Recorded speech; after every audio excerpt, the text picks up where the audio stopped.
caméra est un peu naze. Mais enfin, on va essayer quand même. Voilà. Alors, on va continuer sur la paracha de Bo. Alors, je vais parler des étapes qu'il y a eu. Tout d'abord, je veux bien situer la paracha elle-même, qui se trouve dans la catégorie des parachutes de Bina, et en particulier de Bina de Chorma, la sagesse, la sagesse de l'intelligence, exactement, puisque le livre de Shemot est lié à la sagesse, c'est-à-dire au père, et que la paracha particulière de Bo est liée à la Bina, et qui est donc liée à la mère. Donc on a le père et la mère. On va voir l'accouchement. On va assister dans cette paracha à l'accouchement du peuple d'Israël. Alors bien sûr, comme l'a bien expliqué Philon, tous les rapports fantastiques par la suite avec la Kabbalah, ces étapes, qui sont l'étape des plaies d'abord, qui vont désigner ce qu'on appellerait les plaies de la Léda, c'est-à-dire les souffrances de l'enfantement, effectivement, et le principe qui empêche, ou qui veut empêcher l'enfantement, va être pris de court par dans la Torah. Dieu a endurci le cœur de Pharaon, bien qu'il pensait éventuellement laisser le peuple sortir déjà avant, mais bon, c'était son rôle, il devait le jouer jusqu'au bout. Je vais raconter d'abord, avant tout, une petite histoire du Baal Shem Tov, qui est liée à cette paracha précisément. On lui a demandé un jour qui est la personne la plus élevée de toute la Torah. Et le Baal Shem Tov a dit, c'est Pharaon. Pharaon. Alors tout le monde a dit, comment Pharaon? Comment? Quand le Baal Shem Tov, le principe qu'on appelle Pharaon de Kdusha, Pharaon de sainteté. Et donc, ce statut de Pharaon de sainteté, Moshe a pu l'atteindre lorsqu'il a, bien sûr, réussi à faire sortir le peuple d'Israël de l'Égypte et faire en sorte que le meilleur soit pris de l'Égypte, disons primordial. Alors, en fait, on peut dire que Pharaon est l'antithèse de Moshe, comme dit Philon, mais que quelque part les deux personnages sont liés. Et donc, c'est un peu Moshe qui s'oppose à lui-même. Quelque part, c'est Moshe, le bon, le Yetzer Tov de Moshe qui s'oppose au Yetzer Hara de Moshe, si on pourrait dire, qui lui apparaîtra sous la forme du Pharaon qui oppose résistance. Et là, on comprend que Dieu endurcisse le cœur de Pharaon. Et curieusement, on va se rendre compte que ce même Pharaon, plus tard, va être épargné lors de la traversée de la mer Rouge et va se retrouver plus tard à Ninive et va réussir à l'époque de... Comment il s'appelle?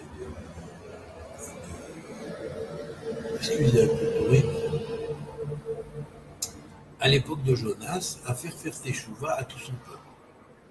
Alors une chose est extraordinaire, c'est que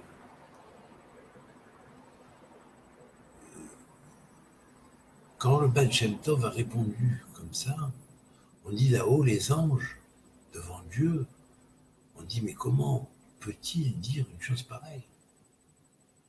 Malgré tout, il y a peut-être une possibilité de confusion avec Pharaon tel qu'il est. Et là, une bat-kol, c'est-à-dire une force intermédiaire de rigueur, a dit « Tu as perdu ton Olam Haba. À l'instant même, tu as perdu ton Olam Haba pour ce que tu as prononcé. oser prononcer. Et là, c'est extraordinaire parce que le Baal Shem Tov répond comme ça, ben, tant mieux, je vais commencer à servir Dieu sans penser, sans faire vraiment complètement aucun calcul, ni au sujet du Olam Haba, ni au sujet de toute rétribution ou quoi que ce soit, je vais servir Dieu pour le servir. Et à ce moment-là, la même Bat Kol a été clouée net et elle a sorti, bien évidemment, Bat Kol, c'est une fille de la voix. Ce sont des voix célestes qui interviennent, donc des entités, hein, bien sûr, qui sont liées à ces voix célestes, de rigueur, souvent de rigueur, pas toujours, mais là, en l'occurrence, c'était une force de rigueur, et là, la même voix a répondu, tu viens de le regagner en un instant. Et en fait, essayons de réfléchir sur ce que cela peut vouloir dire. C'est fantastique. C'est fantastique. Comme quoi, dans l'instant présent, tout se joue, en fait. Tout se joue. On peut changer son destin en une fraction de seconde. On peut changer les choses même jusqu'à l'origine même de la création d'une fraction de seconde. C'est ce que le Admour Hazaken a dit dans un commentaire dans les Likutim, notamment qu'il était possible à l'époque de Rosh Hashanah de changer son destin jusqu'à Bereshit, jusqu'aux 6 jours de création et jusqu'à l'origine des origines. Si par exemple on faisait partie des âmes des Bnei Rocher, des enfants de la ténèbre, eh bien si on se concentre dans la période de Rosh Hashanah, on prie Hachem et on lui demande, mon Dieu, j'ai eu le libre arbitre et en fait, peut-être que j'en ai fait mauvais usage. Pardonne-moi, change-moi jusqu'aux origines comme si cela n'avait jamais existé. Comme si cela n'avait jamais existé, qu'on pleure et qu'on vraiment réussit à... et qu'on est sincère d'abord en tout, eh bien on peut changer le décret et faire qu'on nous change notre âme jusqu'à l'origine. On fait comme si cette âme-là, qui a opté de vie en vie pour continuer dans une voie qui n'est pas une voie correcte, qui n'est pas une voie droite, à être une âme qui a opté pour changer et pour se transformer et devenir toujours une âme bonne et toujours de plus meilleure. C'est quelque chose d'extraordinaire. Alors bien sûr, maintenant on va essayer d'expliquer un petit peu au travers de ce que Philon avait déjà un peu décrit et qui dans la Kabbale par la suite a été développé d'une autre manière, avec une autre terminologie certes, mais qui a été développé. Alors bien sûr, c'est cette notion de traversée de monde. En fait, quand les enfants d'Israël voient les plaies s'accomplir sur l'Égypte, on a vu qu'il y avait un rapport entre les 10 sphirotes et les 10 plaies. En inversé, bien sûr, les plaies sont là pour casser des forces de ténèbres qui sont des forces de lumière qui se sont inversées à l'origine parce que on n'en a pas fait bon usage par nos mauvais choix. Eh bien, après cela, on voit que il y a la sortie d'Égypte. Alors les 10 plaies vont représenter le monde qui est en dessous, qui est tombé avec les étincelles qui sont tombées en dessous du monde de Asiya, c'est-à-dire du monde de l'action dans lequel nous trouvons, du monde psychophysique, matériel, psychophysique, matériel psychique aussi bien sûr, où il y a même du spirituel bien évidemment, mais qui est en sa majorité matériel psychophysique, le monde de Asiya, de l'action. Eh bien, en sortant d'Égypte, ils vont sortir du monde de l'action pour aller vers un autre monde. Alors bien sûr, avant il y avait une préparation, c'était d'abord sorti tout ce qui était tombé en dessous du monde de l'action, comme si c'était le mauvais karma, tout ce qui avait subi un mauvais karma, qui était la résultante finalement de nos erreurs, qui ont fait que l'humanité a abusé quelque part de son pouvoir dès lors qu'il en a eu un petit peu en main et qu'ils ont détourné des forces qu'ils ont fait chuter dans les ténèbres. Et ces forces-là sont descendues en dessous du monde de Assia. Elles ont été esclavagisées, si on pourrait dire, mises en esclavage en dessous du monde de Assia par la magie égyptienne de l'époque. Et donc, quand les forces sont libérées, elles passent en Assia automatiquement, elles vont sortir en même temps que les bénis d'Israël d'Égypte, après le soir du Pessah, donc de la Pâque. Et là, bien sûr, ça va être la sortie du monde de l'action pour monter et renaître, si on pourrait dire, en tant que peuple, à un niveau supérieur, à un niveau qui est du type de Yetzira. Alors bien sûr, tout le cheminement pour arriver jusqu'à la mer Rouge va représenter le malchout du Yetzira, c'est-à-dire on pourrait dire le royaume, le monde de l'action du Yetzira dans un premier temps. Mais quand il va falloir passer la mer Rouge, alors là on est devant le monde de Yetzira lui-même avec ses 9 sérotes supérieures, d'où la valeur numérique de Mayim est égale à 90, c'est-à-dire 9 multiplié par 10. Et donc ici, quand il va falloir traverser les grandes eaux, un problème se pose. Alors bien sûr, on ne peut pas. Sauf si, avec le bâton de Moshe, c'est-à-dire cette force de volonté, le bâton de Moshe représente la force de la Torah qui incarne toutes les sections de la Torah qui sont 54, comme le nombre de moar à la fois du cerveau, mais du mot maté qui veut dire le bâton. Donc Moshe frappe la mer et la mer s'ouvre. Et à ce moment-là, les Hébreux traversent la mer, ils vont traverser le monde de Yetzira, symboliquement. Et on voit que Pharaon et sa suite essaient de traverser le monde de Yetzira, mais là, ils n'y peuvent pas. Parce qu'ils sont refoulés quelque part. Il y a une barrière qui les bloque. Et là, ils sont tous noyés dans les flots, et puis il y a Pharaon qui plonge la tête sous l'eau, qui dit « Mi chamocha ba'eli machem », il avait de l'eau dans la bouche, donc il prononce le kaf raf, il dit « Mi chamocha ba'eli machem, mi kamocha neder bakodesh », quand Dieu lui permet de ressortir sa tête et de ne plus avoir d'eau dans la bouche, de rejeter l'eau qu'il avait avalée dans la bouche, à ce moment-là, par la bouche, donc, il va dire « Mi kamocha neder bakodesh », qui est grand parmi les dieux comme toi dans la sainteté. Et là, dans cette reconnaissance de Pharaon, Pharaon va échapper. Pharaon ne va pas être noyé dans les eaux de la mer Rouge. Il va devenir plus tard roi de Ninive.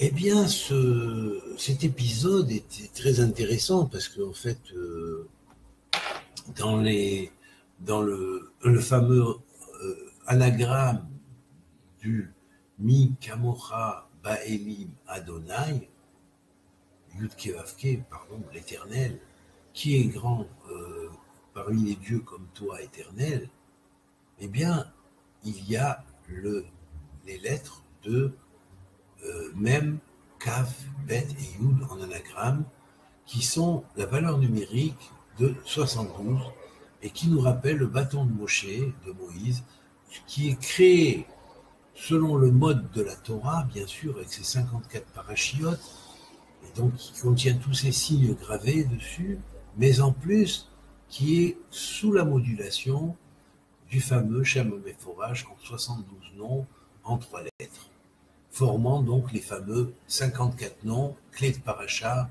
de chaque paracha, de chaque sélection, en 4 lettres. C'est-à-dire 54 noms en 4 lettres qui sont issus de 72 noms en 3 lettres. Et ça, c'est le Shem HaMeforach.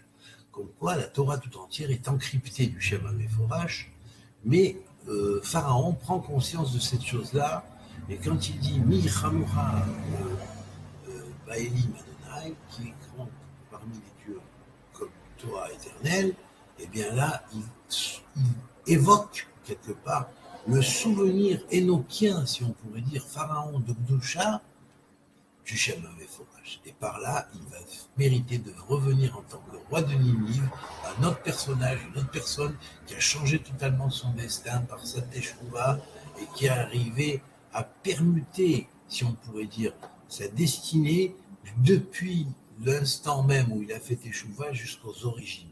C'est quelque chose de fantastique. Yetzira, il a été dans ce passage de Yetzira à se changer totalement jusqu'au principe même de sa Yetzira. Et là, de sa formation. Et là, il y a une chose extraordinaire qu'après, donc ils vont traverser à pied sec en 12 zones, puisqu'il y avait 12 allées, en réalité chaque tribu a traversé par une allée au milieu des eaux, hein, eh bien, on pourrait dire que ces eaux-là, ce sont les eaux qui sont entre les eaux du dessus et les eaux du dessous, quelque part, les petites gouttes d'eau qui restent, quoi. Et donc, c'est ça qui va former la base de ce qui est dans l'espace intergalactique entre un monde et un autre monde. Et là, bien sûr, ils vont arriver à pied sec jusqu'au monde du désert, c'est-à-dire traverser et rentrer dans toute la fameuse étape du désert, jusqu'à arriver, qui va être donc le désert, le lieu du dépouillement, où l'on reçoit la parole, puisque Midbar veut dire Mi-Davar, venant de la parole, venant du verbe, c'est là qu'ils vont recevoir la clé du verbe qui va être la Torah. Ils vont s'y préparer, ils vont se préparer dans le désert à rentrer dans le fameux monde de Bria, et ils vont rentrer, s'aventurer comme plus dans le désert, jusqu'à arriver à la fameuse montagne où ils vont recevoir la Torah. Et là, l'ascension sur la montagne va représenter le monde de Bria, et le don de la Torah va représenter la Torah d'Atsilut.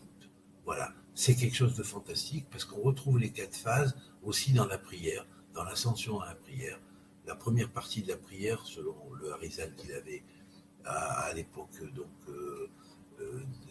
classifié comme ça, la première partie de la prière du matin correspond au monde de Asiya, puis après, à partir de Baruch She'amar, on commence la partie qui est liée à Bria, on va jusqu'à Vayosha Hashem, c'est-à-dire on récite la Shira, et après la Shira, on commence le monde de Yetzira, puis on arrive de Asiya, de Bria, excusez-moi, de Bria, et on arrive à la Hamida, avec le monde de Bria qui à son sommet va inclure le Shema Israël, et puis on arrive ensuite à Atzilut avec la Hamida. La prière, on se tient debout, sans bouger, et on prie à voix basse. Voilà. Eh bien, voilà, c'était ce que je voulais mettre en rapport. Et donc, je reprécise encore une fois, je ne l'avais pas dit tout à l'heure quand j'ai fait le premier cours sur la paracha de la semaine de Beau, eh bien, je n'avais pas dit donc qu'elle était reliée à Abina. Donc, le Beau est lié à Abina. Voilà, c'est Abina. Troisième paracha, lié à Abina. Voilà. L'Abina de la Chochma, du Sefer Shemot. Le livre des noms et le livre de l'Exode. Voilà, bon ben je vous souhaite à tous une bonne soirée, une bonne fin de soirée, et puis une bonne continuité de semaine. Voilà, et on se prépare à la prochaine paracha avec le nom de la Torah. Voilà, allez, à très bientôt, merci, et que Dieu vous bénisse.